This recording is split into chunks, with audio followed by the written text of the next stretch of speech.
Delhi liquor scam కేసులో కవిత bail పిటిషన్పై నేడు విచారణ జరగనుంది. మధ్యాహ్నం 12 గంటల తర్వాత జస్టిస్ స్వర్ణకాంత శర్మ విచారించనున్నారు. కవిత తరపు న్యాయవాది 40 నిమిషాల పాటు నిన్న వాదనలు వినిపించారు. ఈడీ, సీబీఐ ఇవాళ వాదనలు వినిపించనున్నారు. న్యాయమూర్తి జస్టిస్ స్వర్ణకాంత శర్మ ఇవాళ జడ్జిమెంట్ రిజర్వ్ చేస్తానన్నారు. కవిత తరపున సీనియర్ న్యాయవాది విక్రమ్ చౌదరి వాదనలు వినిపించారు. మహిళను విచారణ కోసం కార్యాలయానికి పిలవకూడదన్నారు. దర్యాప్తు సంస్థల తర్వాత రీజాయిండర్ వాదనలకు అవకాశం ఇవ్వాలని కోరినా కవిత తరపు న్యాయవాది కోరడంతో కోర్టు అంగీకరించింది. ఢిల్లీ లిక్కర్ స్కామ్ కేసులో కవిత బెయిల్ పిటిషన్పై నేడు విచారణ జరగనుంది. మధ్యాహ్నం 12 గంటల తర్వాత జస్టిస్ స్వర్ణకాంత శర్మ విచారించనున్నారు. కవిత తరపు న్యాయవాది 40 నిమిషాల పాటు నిన్న వాదనలు వినిపించారు. ఈడీ, సీబీఐ ఇవాళ వాదనలు వినిపించనున్నారు. న్యాయమూర్తి జస్టిస్ స్వర్ణకాంత శర్మ ఇవాళ జడ్జిమెంట్ రిజర్వ్ చేస్తానన్నారు. కవిత తరపున సీనియర్ న్యాయవాది విక్రమ్ చౌదరి వాదనలు వినిపించారు. మహిళను విచారణ కోసం కార్యాలయానికి పిలవకూడదన్నారు. దర్యాప్తు సంస్థల తర్వాత రీజాయిండర్ వాదనలకు అవకాశం ఇవ్వాలని కోరినా కవిత తరపు న్యాయవాది కోరడంతో కోర్టు అంగీకరించింది. ఇక ఇదే విషయానికి సంబంధించి మరిన్ని డీటెయిల్స్ మదార్ లైవ్ లో అందిస్తారు. మదార్, డీటెయిల్స్ ఏంటి? జ్యోతి, మధ్యాహ్నం 12 గంటలకు ఈడీ, సీబీఐ రెండు కూడా కవిత దాఖలు చేసినటువంటి బెయిల్ పిటిషన్ల పైన తమ వాదనలు వినిపించబోతున్నాయి. ఇప్పటికే ట్రయల్ కోర్టు ముందు సీబీఐ, ఈడీ రెండు దర్యాప్తు సంస్థలు కూడా కవిత బెయిల్ పిటిషన్లను అపోజ్ చేశాయి.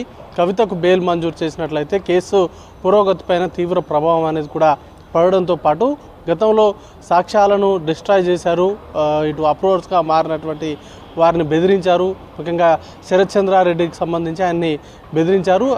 ఆయనతో పాటు అరుణ్ రామచంద్ర పిల్ల కూడా ఈమె బెదిరింపులతోటే ఆయన ఇచ్చినటువంటి కన్ఫెషన్ స్టేట్మెంట్ను కూడా ఆయన వెనక్కి తీసుకున్నారు అనేటువంటి అంశాలను కోర్టు దృష్టికి తీసుకొచ్చారు. గతంలో ట్రయల్ కోర్టు ముందట ఈడీ, సిబిఐ రెండు కూడా ఈ వాదనలు వినిపించాయి. ఇక ఈరోజు కవితకు సంబంధించి బెయిల్ పిటిషన్ల పైన వాదనల సందర్భంగా ఇవే అంశాలను మరొకసారి కోర్టు ముందు ప్రస్తావించేటువంటి అవకాశం ఉంది. దాంతోపాటు నిన్న కవిత తరపు న్యాయవాది విక్రమ్ చౌదరి లేవనెత్తినటువంటి అంశాలకు సంబంధించి ఈరోజు ఫిజికల్గా కోర్టు ముందు అపియర్ అయ్యి వాదనలు వినిపిస్తాము, తగిన సాక్ష్యాధారాలను కోర్టు ముందు ఉంచుతామంటూ కూడా జోయబ్ హుస్సేన్ ఈడీ తరపున న్యాయవాది ఆయనే ఫిజికల్గా అపియర్ అయ్యి వాటికి సంబంధించినటువంటి వాదనలు కూడా వినిపిస్తామని చెప్పారు. కాబట్టి నిన్న కవితకు సంబంధించిన లాయర్ ముఖ్యంగా రెండు అంశాలను ప్రధానంగా ప్రస్తావించారు. దాంట్లో ఒకటి, కవితకు సంబంధించి సుప్రీంకోర్టులో రిట్ పిటిషన్ తను దాఖలు చేసినటువంటి రిట్ పిటిషన్ పెండింగ్లో ఉన్నటువంటి సందర్భంలో ఒక విచారణలో additional solicitor general next hearing వరకు కూడా తనకు ఎలాంటి సమన్లు ఇవ్వము అనేది ఆయన చెప్పారు. దాన్ని ఎంటైర్ విచారణకు సంబంధించి ఆపాదించుకున్నారు అనేది గతంలో ఈడీకి సంబంధించినటువంటి వాదనల సందర్భంగా ట్రయల్ కోర్టు ముందు వాదనలు వినిపించారు. ఇప్పుడు అదే అంశానికి సంబంధించి వాదనలు అనేది కూడా వినిపించేటువంటి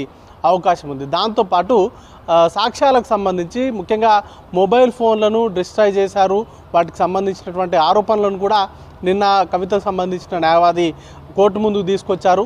తను వాడనటువంటి ఫోన్లను తన సహచరులకు లేకపోతే తన ఇంట్లో పనిచేసేటువంటి వారికి ఇస్తే వారు ఫార్మాట్ చేసి వాడుకున్నారు తప్ప దాన్ని ఆ అంశాన్ని కూడా కవితకే ఆపాదించడం సరికాదంటూ కూడా నిన్న వాదనలు వినిపించారు. అయితే ఈడీకి మొదటి నుండి చెప్తోంది, మొదటిసారి నోటీసులు ఇచ్చిన తర్వాతే 4 ఫోన్లను ఫార్మాట్ చేశారు అనేది ఈడీ చెప్తున్నటువంటి వాదన. వాటికి సంబంధించి సైంటిఫిక్ ఎవిడెన్స్ అనేది కూడా ఈడీ సేకరించింది. ఎఫ్ఎస్ఎల్ రిపోర్ట్స్ ఆధారంగా కవితకు మొదటిసారి నోటీసులు ఇచ్చిన తర్వాతనే 4 ఫోన్లను ఫార్మాట్ చేశారు. మిగతా మొత్తం ఆమె దగ్గర నుంచి 10 ఫోన్లు రికవరీ చేసుకుంటే అందులో 4 ఫోన్లు పనిచేయలేనటువంటి స్థితిలో ఉన్నాయి. మిగతా 4 ఫోన్లను ఆమెకు మొదటిసారి నోటీసులు ఇచ్చిన తర్వాత వాటిని ఫార్మాట్ చేశారు అనేది ప్రధానంగా ఈడీ అబ్జెక్ట్ చేస్తూ ఉంది. వాటికి సంబంధించినటువంటి ఆధారాలను, సున్నితమైనటువంటి ఆధారాలను కూడా గతంలో ట్రయల్ కోర్టు ముందు ఉంచింది. ఇక ఈరోజు కూడా కోర్టు ముందు జోయబ్ హుస్సేన్ హాజరైన తర్వాత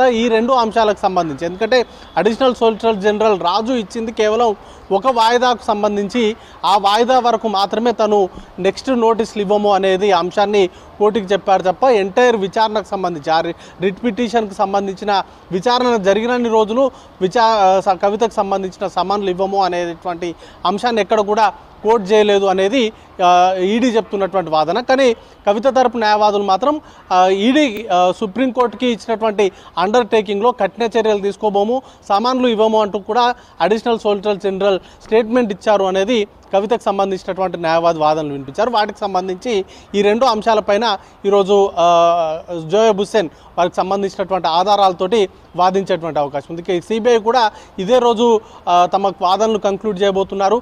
ఇప్పటికే నిన్న 27వ తారీఖున సిబిఐ తనకు సంబంధించినటువంటి బెయిల్ అప్లికేషన్కి సంబంధించి రిప్లై అనేది కూడా ఇచ్చారు. ఈరోజు సిబిఐ ఈడీ రెండుకి సంబంధించినటువంటి దర్యాప్తు సంస్థల వాదనలు ముగిసిన తర్వాత కవిత తరపున రిజైండర్కి సంబంధించినటువంటి వాదనలు కూడా వినేటువంటి అవకాశం ఉంది. వినేందుకు అనుమతి కూడా ఇచ్చారు. కాబట్టి ఈడీ సిబిఐ తరపు న్యాయవాదుల వాదనలు ముగిసిన తర్వాత కవిత తరపు న్యాయవాది వాదనలు వింటారు. అవి విన్న తర్వాత ఈరోజు తీర్పును రిజర్వ్ చేస్తారు. తీర్పును ఎప్పుడు ప్రకటించబోతున్నారు అనే దానిపైన ఈ మధ్యాహ్నం తర్వాత ఒక క్లారిటీ వచ్చేటువంటి అవకాశం ఉంది. జ్యోతి, థ్యాంక్ యూ మదార్.